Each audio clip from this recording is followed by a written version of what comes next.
The snow fell in heavy, muffled silence, blanketing the streets of Hollow Pine in a soft, suffocating white. Streetlights flickered weakly, casting long, trembling shadows that seemed to shift when no one was looking. From somewhere down the main road, a bell jingled, not from a church, not from a clock, but as if it had been tied to something moving, unseen, just beyond sight. Clara's breath fogged in the cold air as she pulled her coat tighter around her. She hadn't expected anyone to be out tonight. Christmas Eve in a town like this was quiet, almost abandoned, but the sound made her heart thump with a mix of curiosity and fear. Her footsteps crunched against the fresh snow, echoing far too loudly in the empty streets. A faint glow flickered through the window of the old abandoned church at the end of the lane. She blinked. The candle hadn't been lit in years.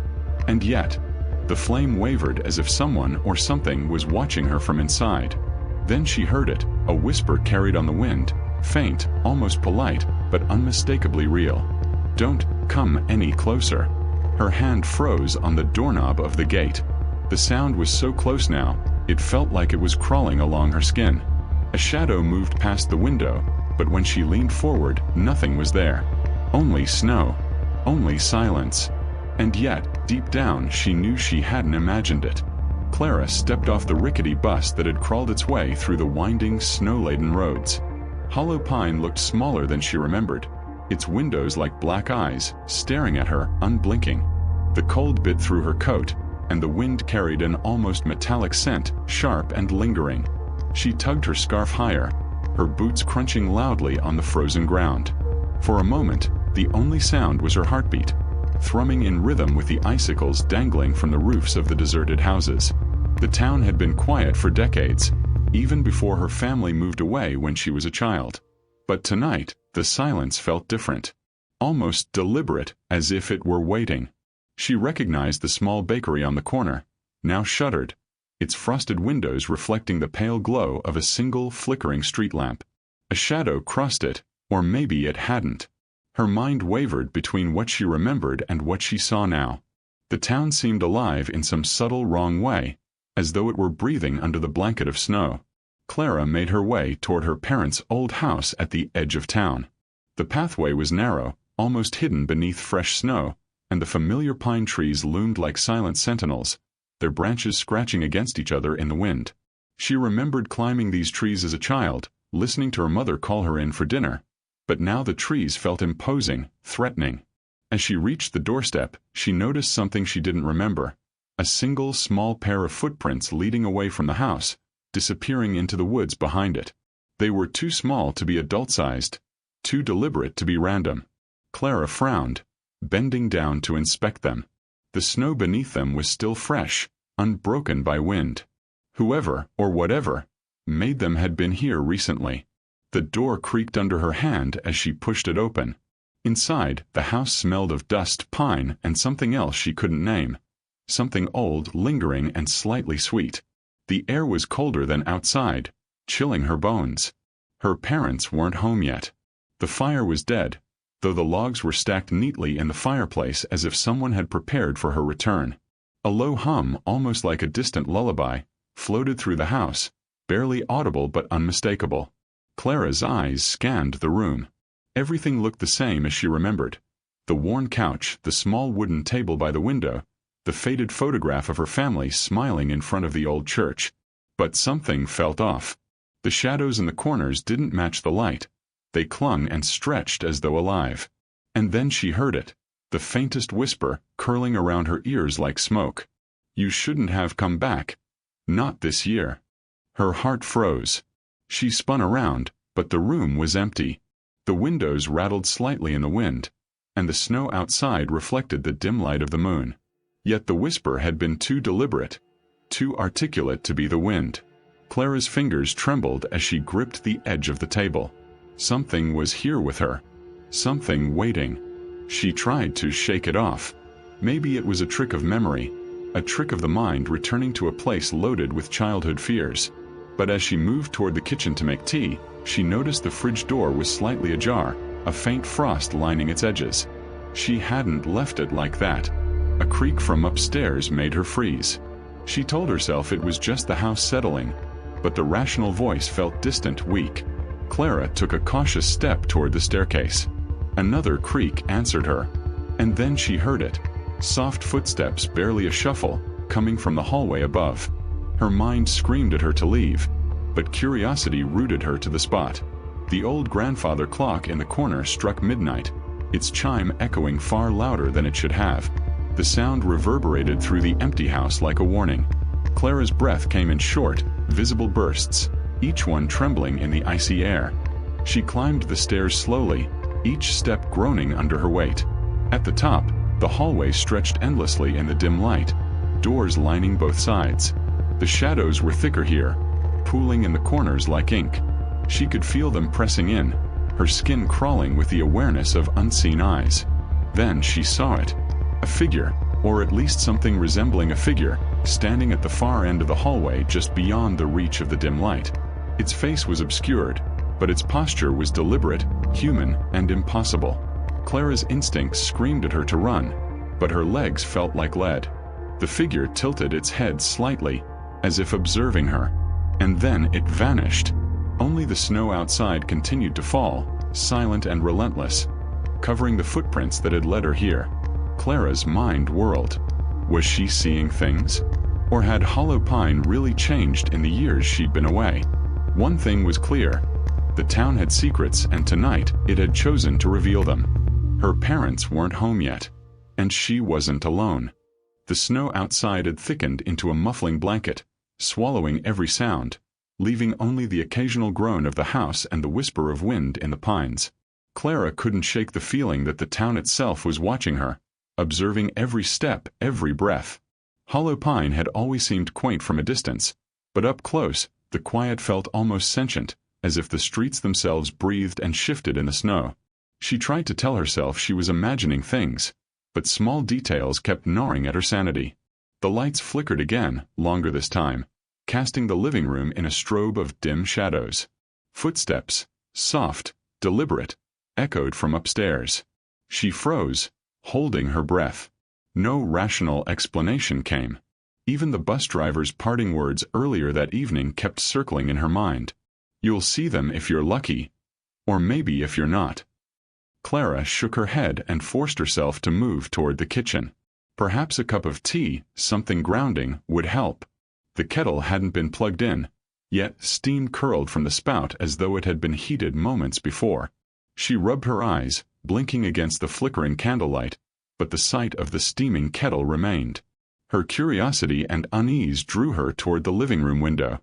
Beyond the snow-laden yard, the church loomed dark and silent. The candle she had glimpsed earlier flickered again. This time she was certain there was someone there. Or something. A figure moved inside, slight and unnervingly still, before disappearing completely. Her stomach twisted. She remembered the town's legends now, old whispers from childhood she had long buried. Hollow Pine was not a place you returned to lightly. Christmas had always carried a shadow, a weight that no snow or festivity could disguise. Clara tried calling her parents' house phone, but there was no answer. The line was dead. She checked her cell, no signal. The isolation hit her like a physical blow. For the first time, she truly felt alone. She moved cautiously toward the staircase, her boots leaving fresh imprints in the snow on the porch. Each step creaked under her weight, and the shadows of the staircase rail stretched in impossible ways along the walls. It was then that she saw the footprints again, leading down the hallway toward the guest room. They were small, childlike, and impossibly neat. They appeared in the snow outside the window first, and now, as if echoing in some mirrored version of reality, they were inside the house. Clara's heart pounded. The logical part of her mind insisted they were hers, some trick of perspective, but the other, more insistent part screamed otherwise. She remembered the letters she had found hidden in the attic months ago, written by her grandmother during the last cold Christmas she had spent in Hollow Pine. The pages were yellowed, curling at the edges, filled with frantic scrawls about figures in the woods, voices that called through the night, and warnings she didn't understand as a child. One passage stuck with her now. They come each winter, when the snow falls deepest. They watch. They wait. You must not answer. The memory made her shiver. Her grandmother had always seemed superstitious, eccentric even, but the dread in the words was undeniable. And now, decades later, the warnings felt terrifyingly real. A sudden tapping on the window drew her attention. Clara whipped her head around, expecting the shadowed figure again, but there was nothing outside. The snow continued to fall, thick and pure, untouched except for the footprints leading into the woods. She moved toward the front door, compelled by some mix of fear and curiosity. Every instinct screamed for her to leave, yet her feet carried her forward, almost of their own accord. As she stepped onto the porch, a voice drifted from the edge of the woods, soft, childlike, and deliberate. Clara. Her blood ran cold. That wasn't possible. She was certain of it. Her name hadn't been spoken aloud in decades. It wasn't a neighbor, not once still in town. Yet the voice was clear, familiar, and impossible. The snow beneath her feet shifted slightly, as though something moved just below the surface unseen. Inside, the house seemed to pulse with life. The fireplace snapped, embers popping, though she hadn't touched it. The shadows grew thicker, pooling in corners, crawling along the walls. She forced herself to breathe slowly, trying to remind herself that the house had always creaked and settled, but the sound wasn't normal. Not tonight. The creaks and snaps followed her, as though some invisible observer traced each movement. She opened the guest room door, her hand trembling on the knob. The room was empty, the bed neatly made, but the curtains swayed despite the closed window. And there, scrawled on the inside of the frosted glass, was a single word. Leave. Clara stumbled back, tripping over the rug. She tried to laugh shakily. Surely it was frost, condensation, some random pattern in the ice. Yet the letters were precise, deliberate. The word lingered in her mind like a curse, heavy and insistent. Pushing down panic, she tried to rationalize further. The town had always been isolated. People believed in things that didn't exist elsewhere. But the isolation itself seemed malevolent now, thickening the snow, amplifying every creak and groan, every whisper in the wind. And the people, where were they all? Hollow Pine should have been alive with the bustle of Christmas Eve, yet the streets were empty, silent except for the sound of her own trembling heartbeat. A knock came at the door. Slow. Intentional. Not at the front, but from upstairs. Clara froze. Every horror she had read about in childhood now pressed on her mind like a physical weight. Could it be a prank? A neighbor? No, no one was supposed to be here. She hadn't told anyone she was coming. Her parents were still away in town, and the roads were nearly impassable. She gripped the banister and climbed the stairs, each step groaning under her weight. The hall stretched longer than it should have, the doors on either side warped in the flickering candlelight.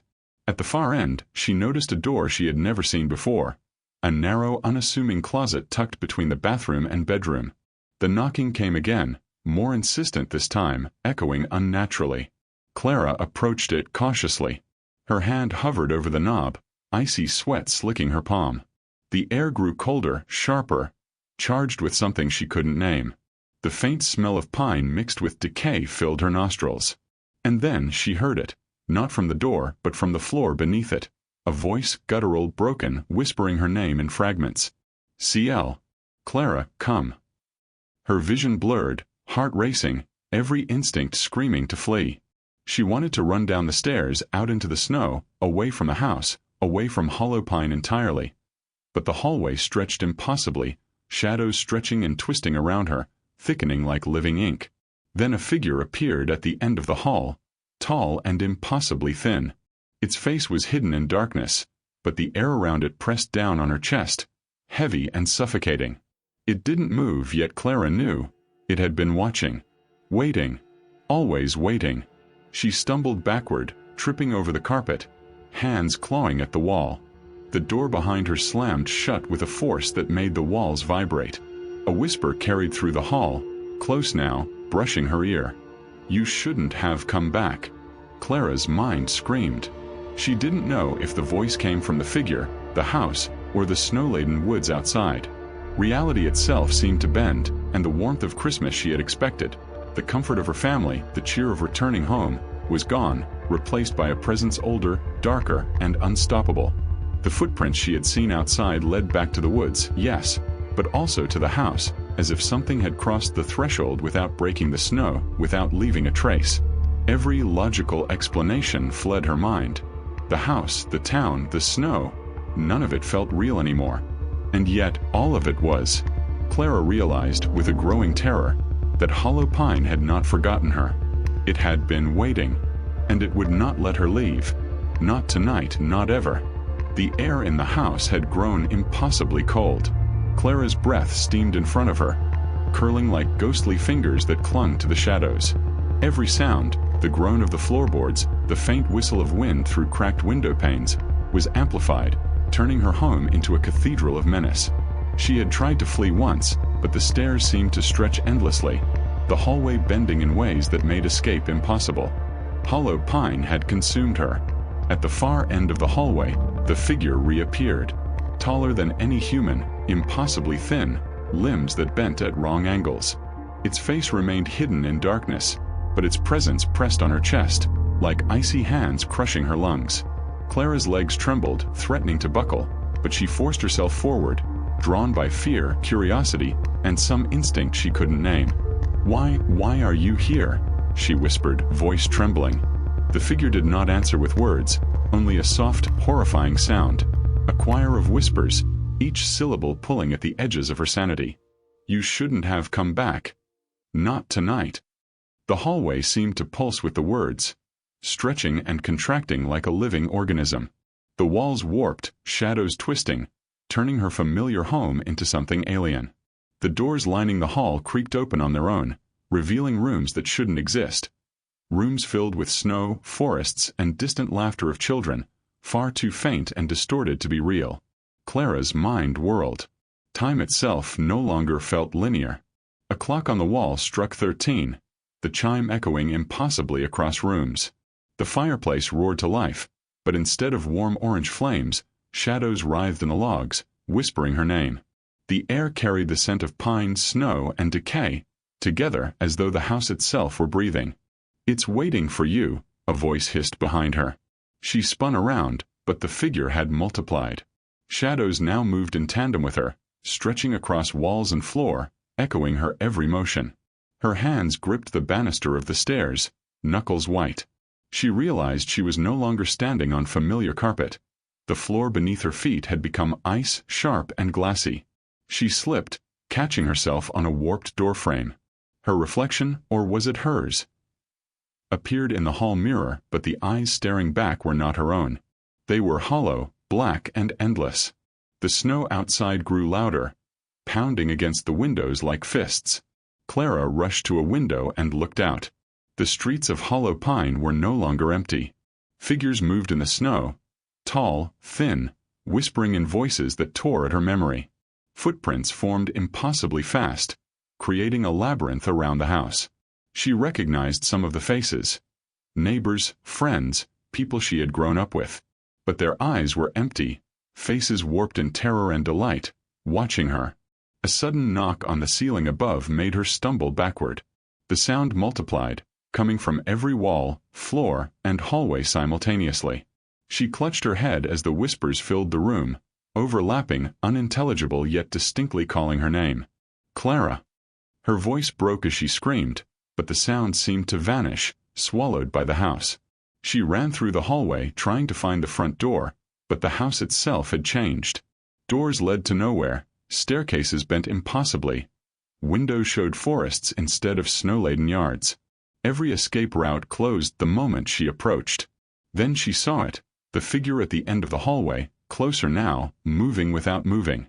Its form shimmered, bending reality around it. And behind it, the faintest glimpse of her family. Her parents, frozen in place, staring, expressionless. "No, no!" Clara cried, clawing at the floorboards, trying to reach them. The figure extended a shadowed arm.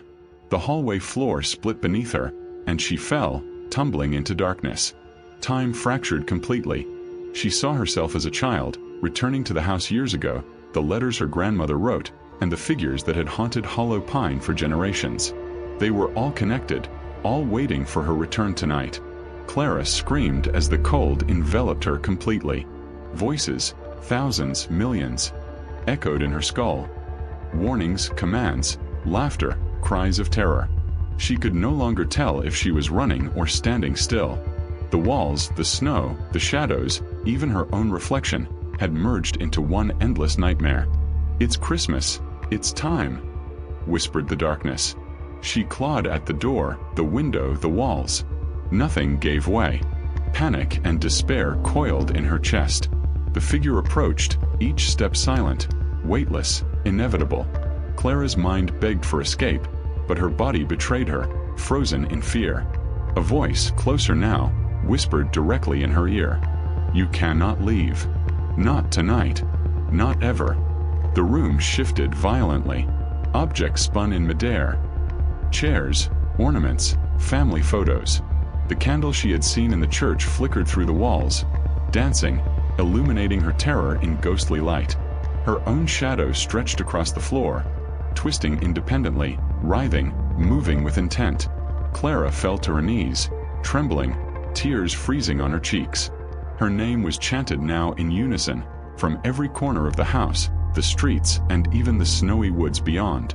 She tried to scream, but the sound was absorbed, leaving only the pulse of her own terror. Suddenly, she glimpsed a mirror on the wall. In it she saw herself, not the Clara she knew, but a hollow, twisted version. Its eyes black as the void, mouth stretched in a silent scream. And then it moved toward her, faster than thought, merging with the shadows around her.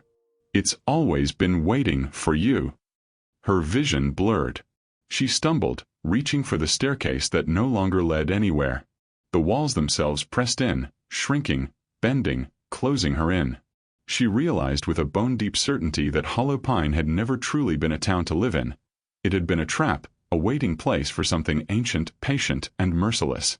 She tried one final escape, pushing through the front door, but it dissolved into snow and shadow before her eyes. The church candle flickered one last time, revealing the tall, impossibly thin figure directly in front of her. She screamed, and for a brief second, time froze. Then, with a soundless exhale, the figure enveloped her. Everything went black. Outside, the snow continued to fall, heavier now, covering all traces of Clara. Footprints, disturbances, even the faintest traces of panic were erased as if they had never existed. Hollow Pine remained silent once more, the town unchanged to any casual observer. But inside the house, in the faint glow of the fireplace now cold and dead, shadows moved with purpose. A whisper floated through the halls, soft but unmistakable. "Next year, it will come back." And for the first time, the town exhaled, slow, deliberate, eternal. The snow continued to fall over Hollow Pine, thick and muffling, blanketing the town in silent white. Outside, everything appeared calm, almost festive in the pale moonlight. Icicles hung from roofs like frozen teeth, and the soft glow of the few streetlights reflected on the snow in muted halos. The town looked untouched by time, pristine in its winter stillness. Yet beneath that stillness, something had changed. Inside her parents' house, now cold and silent, the air seemed heavier. Dust settled over furniture, the fire long dead, but an unseen weight lingered in the rooms. The shadows did not behave as they had before, slightly restless, curling in corners that should have been empty. And although Clara was gone, the house seemed alive, watching, waiting for the next visitor who dared to return. Her parents came home the following morning, laden with groceries and laughter that sounded hollow in the quiet streets. They called for Clara, their voices carrying through the snow-filled air, but no answer came. They searched the house, their footsteps echoing through the empty hallways, but found no trace of her. The kettle stood where it always had, now cold, steam absent. The footprints outside, leading to the woods and back, had vanished beneath the fresh snowfall. Neighbors arrived later, bringing casseroles and greetings, polite but distant. Their eyes, usually bright with holiday cheer, were hollow. They exchanged glances that said more than words ever could, whispering quietly when no one else was listening. She shouldn't have come back, not this year. The town continued its day-to-day rhythm as if nothing had happened. Children played in the snow, couples walked along the quiet streets, and the church bells rang midday, their tones clear and bright. Yet something lingered, a sense of watching, waiting, a quiet that pressed at the edges of perception. Somewhere deep within the house, a shadow moved. It did not belong to anyone alive. It drifted across the walls, paused at the windows, and disappeared into corners where the light could not reach.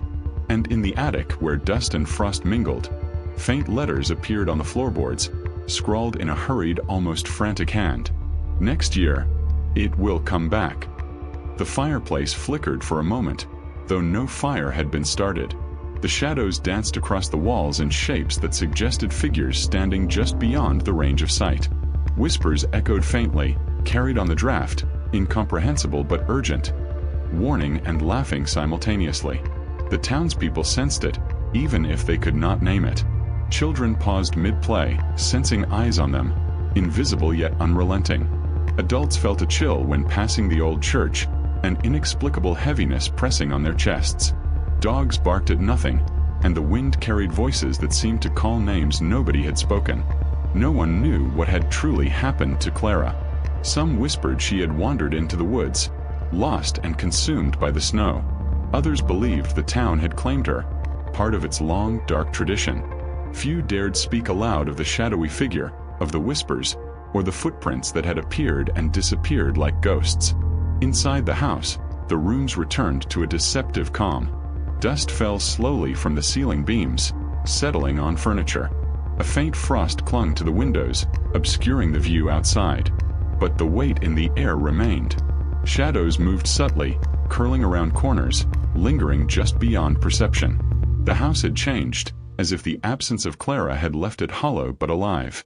And yet, for all the normalcy, the town waited. Snowfall would continue, every Christmas Eve a silent countdown. Hollow Pine had a rhythm all its own, a heartbeat synchronized to something older, darker, and patient. The streets, the houses, even the trees seemed poised for the next arrival, the next visitor who would wander too far, too curious, too trusting. The final whisper came as the sun set behind the hills, brushing the town in long, cold shadows. A faint sound, barely audible, yet unmistakable, drifted across the streets. Next year, it will come back. And as the townspeople carried on with their lives, laughter and cheer ringing hollow in the snow-laden silence, the shadows stretched, dark and waiting, patient as eternity. The house at the edge of town remained. The candle in the abandoned church window flickered once more. Footsteps echoed faintly in the snow outside, yet no one walked there. Hollow Pine had claimed another piece of its history, and the story, creepy, inevitable, relentless, would be retold silently in whispers, letters, and shadows year after year. Christmas passed. Life resumed its fragile normalcy. But those who had known Hollow Pine for decades understood something unspoken.